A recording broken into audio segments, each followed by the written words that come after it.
va y arriver, n'est-ce pas? En tout cas, bonsoir. Je vous souhaite la bienvenue au programme Oser la réussite. Alors, ce programme vous est présenté par une association à but non lucratif, donc loi 1901, le leadership des bâtisseurs et des créateurs visionnaires. Alors, je suis la fondatrice et la présidente de cette association. Il m'a paru quand même important que, je dirais, beaucoup de personnes sachent qu'il y a ce que moi j'appelle des secrets pour réussir. Au début, on ne le sait pas. C'est des secrets qui sont déjà en vous, mais vous n'osez pas parce que vous n'avez jamais vu quelqu'un le faire. Voilà. Il y a des choses qu'on a en nous, qu'on veut faire, qu'on pense que c'est bien, mais comme personne ne le fait, on ne le fait pas. Et ceux qui réussissent font. Donc là, on est là pour vous parler de ça aujourd'hui. Donc moi, je suis docteur en chimie quantique, mais je ne vais pas vous parler de chimie ce soir, mais je vais vous parler de leadership et de mentoring. Voilà. Et le leadership des bâtisseurs, des créateurs visionnaires vous présente ce programme avec la collaboration de M. Marceau Nicolas Nelson, que certains d'entre vous connaissent déjà.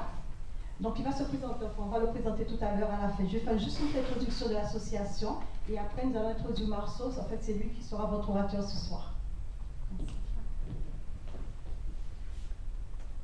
Alors, ce que je vais faire, je vais décortiquer le leadership des bâtisseurs et des créateurs visionnaires. On va voir les différents thèmes qu'on a, notamment le leadership. On entend parler de leadership, on entend parler de leader, mais beaucoup de personnes ne savent pas trop ce qu'il y a derrière. Le leadership, en fait, c'est un terme international qui exprime le fait de conduire. Donc, lead, c'est un terme international, ça veut dire conduire, mener. Leader, c'est celui qui mène, qui conduit. Et le leadership, c'est la capacité, justement, de conduire et de mener les autres. Donc, le leader, c'est quelqu'un qui va donner la direction, il va amener les gens avec lui, les autres vont le suivre, et le but, c'est en fait d'aller ensemble dans une même direction, vers un objectif. On va passer directement au dernier terme qui est visionnaire. C'est un terme qui est très important ici, quand on parle de leadership. On va regarder la racine de ce mot, on a le mot vision. Une vision, c'est quoi? C'est une image spirituelle de l'avenir. C'est une image qui va inspirer, qui va motiver et qui va engager les autres. Donc le leader visionnaire, c'est quelqu'un qui va donner un but à atteindre, parce qu'il a cette vision, il a sa vision, donc il va donner le but. Il va donner la direction et il va définir et décrire les moyens pour atteindre ce but. Et maintenant, nous allons voir la partie, je dis, qui est un peu plus proche de l'homme, c'est la partie bâtisseur et créateur. Alors, bâtisseur et créateur, regardez, je ne sais pas si vous êtes comme moi. Est-ce qu'on est tous d'accord pour dire que l'homme aspire à un certain bien-être? L'homme aspire à une certaine liberté. Parce que vous êtes comme moi j'aime ma liberté, j'aime mon bien-être. Aujourd'hui, on a beaucoup de contraintes. Malheureusement, ce ne sont pas les nôtres. C'est la vie qui nous les met. C'est l'environnement qui nous met les contraintes. Pourtant, on aimerait bien, effectivement, être libre et être bien. C'est notre nature. Le fait, justement, de vouloir ce bien-être, je pense que vous êtes comme moi. Moi, je rêve énormément. Je ne sais pas si vous êtes comme moi, mais on veut toujours quelque chose. Et en général, on dit « j'aimerais »,« je voudrais ». C'est au conditionnel. Par contre, pour certaines personnes, ils ne conjuguent pas le mot rêver au conditionnel. C'est-à-dire, ils ne disent pas « je voudrais », ils ne disent pas « j'aimerais », ils disent « je veux ». Vous voyez, ce n'est pas pareil. Le « je veux », c'est vraiment « on va vouloir ». Et quand on commence à vouloir, ça fait son petit chemin au niveau spirituel. Que vous le vouliez ou pas, si vous voulez vraiment, votre cerveau se met à travailler tout seul. Il va concevoir. Il va concevoir. Il va chercher des solutions. Il n'a pas encore vu. Il met dans la tête, voilà, l'image se dessine, et puis il essaie de voir comment atteindre cette image. Et à un moment, il voudra vraiment voir, parce que dans la tête, l'image est déjà là. On a l'impression que c'est vraiment réel. Et à un moment, l'homme veut voir ce qu'il a en tête. Et à ce moment-là, qu'est-ce qu'il fait? Il a besoin de matérialiser, forcément, et il va devenir ce que l'homme est. Un bébé, quand il naît, c'est un créateur et un bâtisseur en puissance. Tout le monde a la capacité, justement, de bâtir et de créer. On est comme ça, c'est la nature de l'homme. Maintenant, dès qu'on a un projet, dès qu'on veut faire quelque chose, le fait de décider qu'on veut faire cette chose, juste le fait de décider, vous n'êtes pas encore en action, vous avez décidé, vous commencez à avoir ce qu'on appelle des entraves et des embûches. C'est quoi les entraves et les embûches? Vous avez votre projet en tête, vous allez voir votre meilleur ami, votre père, votre soeur, quelqu'un que vous aimez, quelqu'un que vous respectez, qui vous aime, qui vous respecte. Vous lui faites part de ce projet. Qu'est-ce qui se passe? Des paroles de découragement. Et beaucoup arrêtent à ce niveau-là. On ne va pas plus loin.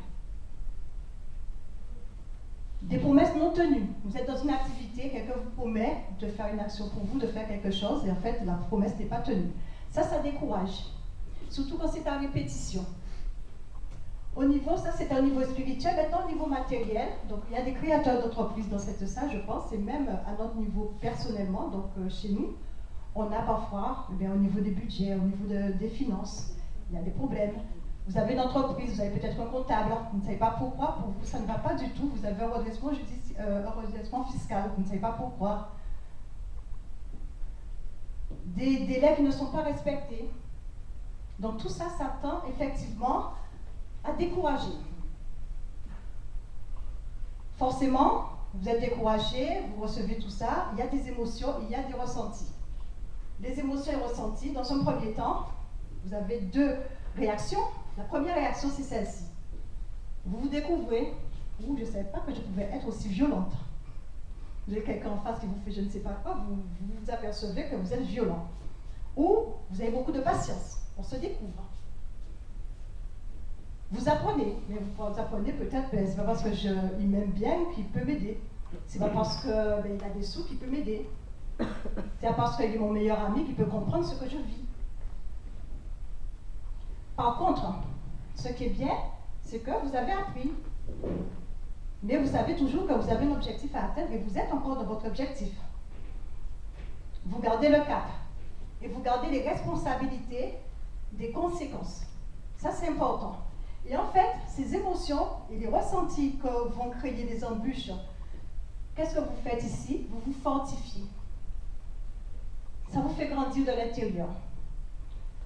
Par contre, il y a un deuxième cas. Là, c'est qu'on le vit pas bien, mais en fait, bon, c'est positif. L'autre partie, c'est quoi? On vous décourage, des paroles de découragement, des gens qui ne sont pas au rendez-vous, vous attendez quelqu'un qui n'est pas là, il y a un doute qui s'installe. Quand le doute s'installe, avec le temps, on a une perte de confiance. Et avec la perte de confiance, on abandonne. Il y a beaucoup de personnes qui abandonnent malheureusement des projets qui tiennent la route. Simplement parce qu'ils ne se sentent pas soutenus. Et qu'est-ce qui va se passer? Imaginez quelqu'un qui monte une entreprise, il veut monter son entreprise, il est super content, il va partout, il crie sous les toits. Mais moi, je vais monter, ça a marché, vous allez voir, je vais tout casser et tout. 6 mois après, on n'entend plus. Les autres autour leur rencontrent, se disent, mais qu'est-ce qui se passe, ton projet, tu en es où? Et il va commencer à dire, c'est la faute à ma copine, elle voulait me faire la comptabilité, elle ne l'a pas faite. Voilà, c'est la faute à mon père, il devait me soutenir, mais bon, après il est parti, bon, voilà. C'est la faute à mon chien, à mon chat. Qu'est-ce qui se passe ici? Vous abandonnez, et l'attitude en fait qu'on va adopter entre la droite et la gauche, cette attitude va dépendre de qui on est, de qui vous êtes à l'intérieur. Alors, qui vous êtes à l'intérieur? C'est la question. L'attitude va dépendre de votre caractère et de votre personnalité. Alors souvent, on entend dire, les gens disent oui, j'ai échoué, je n'ai pas réussi. Mais souvent, ce qui se passe, c'est ça. Et là, les statistiques ont fait, ils ont fait une étude. Les gens arrêtent, ils ne commencent pas, ou ils arrêtent, simplement. Et après, ils disent qu'ils ont échoué, mais en fait, ce n'est pas un échec.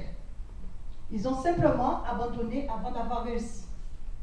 Et souvent, on s'est rendu compte que, vous savez, juste au moment de réussir, parfois ils tiennent la route jusqu'à un moment, et puis au moment ils abandonnent. Et quand on regarde un peu, on évalue, ils étaient tout proches de réussir. Mais ils ont arrêté juste un peu avant. Malheureusement. Alors, comment ne pas abandonner? C'est ce qu'on propose dans ce programme Oser la réussite. Alors, ce programme est destiné à vous montrer comment monter les marches qui mènent à votre succès. Alors, les marches, c'est lesquelles? Les marches intérieures. Qui on est? Donc ici, le but, c'est que vous avez peut-être un objectif. le définir et surtout regarder qui vous êtes, votre personnalité, votre caractère et votre gestion individuelle. Donc ça, c'est ce qui vous concerne vous, à l'intérieur. Et puis après, il y a l'extérieur, il y a l'environnement, il y a la communication avec l'environnement. Et comment construire une synergie. Parce qu'on ne peut pas être seul, il faut aller avec les autres, il faut savoir quand même gérer le relationnel. Donc, moi je vais m'arrêter ici. La suite, pour ce qui concerne les marches, c'est Marceau Nicolas Nelson qui s'en occupe. Voilà. Donc c'est quelqu'un qui a connu le leadership des bâtisseurs et des créateurs il y a deux ans à peu près. 2 ans à peu près. Donc, ce que j'ai pu remarquer à Marceau, c'est qu'il aimait beaucoup aider les autres. Il aimait beaucoup intervenir, justement, en plus il est coach, donc c'est quelqu'un qui accompagne les gens. Et il a trouvé quand même que ce serait intéressant de partager, je dirais, tous ses secrets. Ce ne sont pas des secrets d'État, mais c'est des secrets de vie. Voilà, il a décidé de partager avec vous. D'accord? Et le but, c'est toujours pareil, oser la réussite. Donc c'est un entrepreneur, il est motivologue, il est conférencier professionnel et surtout, il est spécialisé en intelligence émotionnelle. Donc on a parlé d'émotion, c'est vraiment la bonne personne. Je vous remercie, je lui laisse la parole. Merci. Ça nous donne une question énorme.